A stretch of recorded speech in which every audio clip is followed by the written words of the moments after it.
রথযাত্রার দিন জগন্নাথের জন্য কি নিয়ে আসবেন বলুন তো? জানেন কি জগন্নাথের সব থেকে প্রিয় ফল কি? আর এইটি যে জগন্নাথের সব থেকে প্রিয় ফল তা সম্পর্কে একটি সুন্দর গল্প রয়েছে, সেটিও আজকে আপনাদেরকে বলবো। জগন্নাথের সব থেকে প্রিয় ফল হচ্ছে কাঁঠাল। আর সেটি সম্পর্কিত একটি সুন্দর লীলা আছে, সেই লীলাটি আজ আপনাদের বলছি। জগন্নাথের একজন বন্ধু ছিল, তার নাম ছিল রঘুদাস, যিনি একদম সহজ সরল এবং বালক স্বভাবের ছিলেন। মাঝে মাঝে জগন্নাথ জগন্নাথ মন্দির ছেড়ে সেই রঘুদাসের সাথে খেলা করার জন্য বালক রূপে তার বাড়িতে আসতেন, এবং এটি সকলেই জানতেন। একদিন মাঝরাত্রে জগন্নাথ আসলেন রঘুদাসের সাথে দেখা করার জন্য, এবং রঘুদাসকে বললেন, রঘুদাস তাড়াতাড়ি ওঠো এবং চলো রাজার বাগান থেকে আমরা কাঁঠাল চুরি করব। রঘুদাস বললেন, প্রভু, তোমার চুরি করার কি দরকার?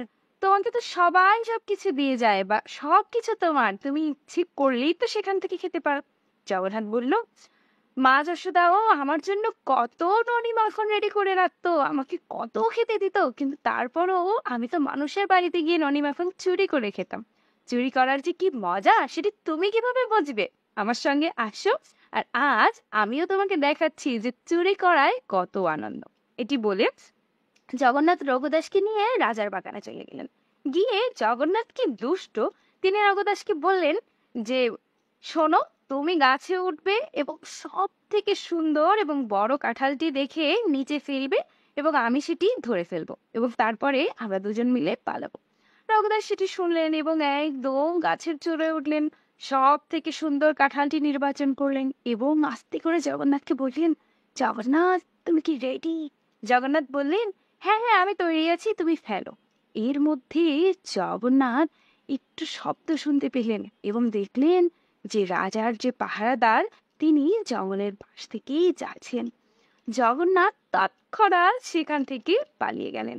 গাছের উপরেই রইলেন রঘুদাস, এবং তিনি তো জানেন যে জগন্নাথ নিচে রেডি কাঁঠাল ধরার জন্য। তিনি সব থেকে বড় কাঁঠালটি গাছ থেকে নিচে ফেললেন, আর এত জোরে শব্দ হলো যে সকলে সেখানে দৌড়ে আসলো, মালি পাহারাদার, এবং এসে দেখলেন গাছের উপরে সেই রঘুদাস, এবং নিচে বড় কাঁঠালটি পড়ে ফেটে চৌচির হয়ে আছেন। তারা তৎক্ষণাৎ রঘুদাসের ওখানে পাহারায় একজন থাকলেন এবং রাজার কাছে গেলেন এবং বিচার দিলেন। রাজা তো ভেবেই পাচ্ছি না, রঘুদাসের মতো এত সহজ সরল একজন মানুষ, তিনি কিনা করছেন চৌর্যবৃত্তি। রাজা সেটি দেখার জন্য তার মন্ত্রী এবং আরো অনেককে নিয়ে সেখানে এলেন, এবং দেখলেন ঠিকই রঘুদাস গাছের উপরে বসে আছেন, এবং রাজা তাকে তৎক্ষণাৎ নেমে আসতে বললেন এবং তার এই চুরি করার কারণ জিজ্ঞেস করলেন, আর বললেন, রঘুদাস, তোমার যদি কাঁঠাল খেতে ইচ্ছে হয়, তুমি তো আমাকেই বলতে পারতে, আমি তোমাকে সেটি এমনিই দিয়ে দিতাম। রঘুদাস তখন রাজাকে জগন্নাথের এই পুরো লীলাটি খুলে বললেন, এবং সকলে অত্যন্ত আনন্দ পেলেন এবং হাসলেন, এবং সকলে বুঝতে পারলেন যে জগন্নাথের কাঁঠাল কত প্রিয়, এবং চুরি করাও ভগবানের কত সুন্দর একটি লীলা। হরে কৃষ্ণ, জয় জগন্নাথ। তো আশা করছি আপনাদের সকলে, যাদের যাদের পক্ষে সম্ভব, রথযাত্রার দিন জগন্নাথের জন্য কাঁঠাল আনতে ভুলবেন না। জয় জগন্নাথ।